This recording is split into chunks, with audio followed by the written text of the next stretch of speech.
What's something y'all might not know about Southern cooking? It can be healthy too. Let's get into making a delicious keto cauliflower fried rice.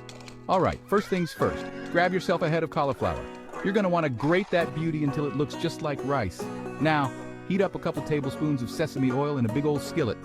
Get that oil sizzling and toss in a cup of diced mixed veggies. We're talking peas, carrots, and bell peppers. Cook them until they're tender and smelling good.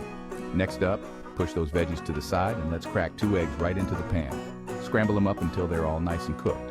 Now, here comes the star of the show. Stir in that cauliflower rice along with a splash, about 2 tablespoons of soy sauce or tamari if you're keeping it gluten-free.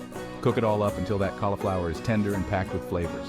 To finish off, sprinkle some chopped green onions on top for that extra pop of flavor and color. And there you have it, folks. A scrumptious, keto-friendly dish that keeps it all southern and satisfying. Give this recipe a try and let us know how it turns out. Y'all won't regret it.